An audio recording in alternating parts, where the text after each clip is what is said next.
on the moment, and appears at the Madder Market Theatre here in the city on Friday, and hopefully he's on the other end of the line, which he isn't for some bizarre reason. So, well, my next guest is a versatile entertainer, a man who has taken on television, pantomime, stage drama, musicals, and even radio, and has triumphed every time. And it's a great pleasure to talk to Ray Quinn. How are you? Hi, mate. You all right? Yes, very well. I'm very good, thank you. Yeah, very good. Good. These are busy times for you, with a new album, new book, and now the songbook of Judy Garland. Was it planned that the three things would coincide, or was that just the way they turned out? Yeah, no, never. Nothing's ever planned in the industry that we work in, unfortunately. But yeah, I mean, the album's not finished yet, so we're working on that and putting it together.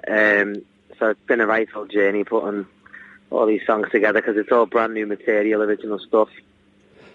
And of course, the tour is coming to an end, my tour, and I'm going on another tour, like you just said there, with Judy Garland show. But I'm super excited. We start rehearsals now, and the dance numbers and all, singing numbers, and I'm having to learn harmonies. Oh, it's crazy, but a lot of fun, and the cast is great.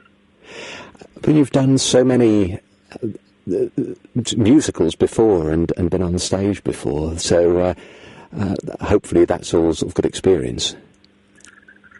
Yeah, absolutely. I've done a few stage stuff and different bits and bobs. Been very lucky to have done so many different things.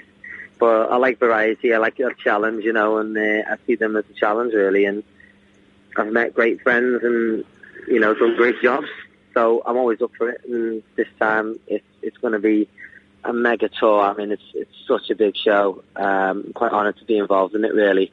It's a celebration of Judy Garland's life and its talents, and the main aim of this show for us, the key word when we first had the meeting, was to have fun. And I'm not being funny, that can't be a bad thing at all. That's right. That communicates itself through to the audience. If you're having fun, the audience does as well. Yes, it does me, yeah. Now, you took dancing classes when you were just 3, but can you remember when you first realised that you could perform in front of an audience? I remember the first time I performed in front of an audience, and he's in the book, actually, my book that's out now. Yes. It was when I was about 5 or something like that. Yeah. And I had to perform in the middle of the class, and it was for £1.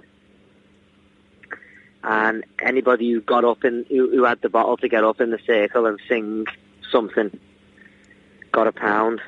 And I wanted that £1, so I was the only one that got up and sang, and I sang Elvis at the age of 5 or 6.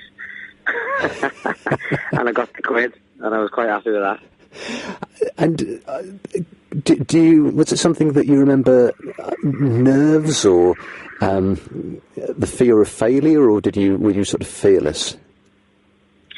I've always been quite fearless, but there is that danger of failure, and that, it does, still happens today. I still get that feeling today. But that's interesting. There's risk in everything that we do and anything that we do in this industry. So you just got to go for it. But the biggest risk always pays off, I suppose. But yeah, you're always scared of failure, but it happens, Yeah. That's how you come back from it, really. And growing up in Liverpool, in that whole area, how conscious are you of the sort of the past talent the city has produced? How much of that is a blessing and how much is a curse? Oh, wow. I mean, I can go. I've been to New York to record my EP that was out last year, and you chat with the local Americans, and as soon as you start talking, they go, "Are you from Liverpool?" Like, yeah. Like, oh, that's where the Beatles are from and all that. Like, you know what I mean? Like, they love it, and you can go all over the world, and music and talent in our city is, been all over, and, I'm hoping that I'm just hoping that I'm another thorn on the branch, Yeah, yes, absolutely. What should people expect from the latest tour? Some of the material off the new album? it's going to be basically, because the album's not out yet or the single's not out yet, it's basically an evening with me that, you know, I sing some of the songs and remind the people of, and remind my fans of where I've come from, like the swing stuff. So I'll be doing a lot of the swing stuff to begin with, and then I'm going to take them on a journey to what I tried to do with some stuff off my EP and a couple of new era swing music sort of, and a couple of songs that I just like to sing. And then of course towards the end of the set I'm going to be singing some brand new tracks that are going to be on the album exclusively to them, live with my band, and just absolutely, you know, bring them right up to date where I am and let them know that this is me moving forward, you know, and hopefully they like it, you know. That sounds wonderful. Yeah, great. And I'll mention, I greatly enjoyed your performance in a radio play called The Believers that you did 5 years ago now. Oh, yeah. I forgot I did that. I thought it was tremendous, and I just wondered how you selected the roles that you got to play, because you've done so many things. I get asked, and I go and audition, and if it goes well, I get the job type of thing. It's only recently, over the last couple of years, I haven't really had to audition as such. I've had a phone call, I've gone down, had a meeting, and they've asked me whether I'd like to do it, because they have me in mind anyway, and it's quite a privileged position to be in. I feel very lucky in that sense, you know. That's what happened with the Judy Garland shows, that I was sort of sitting around doing my tour, and I got a phone call, and they were like, you know, Arlene Phillips was like, you know, we really, you know, want you, Ray, and if you're about, we'd love to have a chat and blah, blah, blah. It was very quick turnaround, to be honest, and Chris Minot, the director, gave me a call and just said, you know, would you be interested?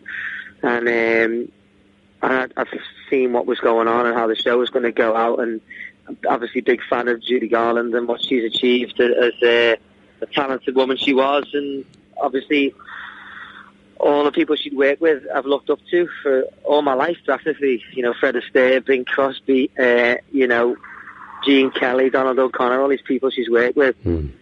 So I'm quite honoured to be a part of the show, and obviously Lorna Luft, who is her daughter, is in the show as well. So I just was desperate to work with these people, knowing what they've seen and done, and the people they know. I mean, it's all experience and a learning curve, and so that's why I chose to do this job. So it does come around every now and again. A real special job comes around, and if you don't have to audition, it's a bonus, you know? Yes, yes. Final question, really. What advice would you give people? If there's somebody listening to this interview who's wanting to get into the industry and maybe either doesn't know where to start or hasn't got the confidence or whatever, are there any pieces of advice that you might be able to give them?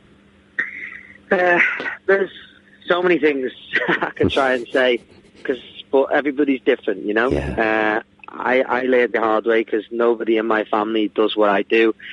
But at the same time, I've stayed grounded and stayed true to who I am as a person and where I'm from and where I come from, because my mum and dad are so strong and wonderful, amazing people and supportive parents, you know. And I think if you've got a good family behind you, you know, you can't go wrong. Always have that wise owl watching over you.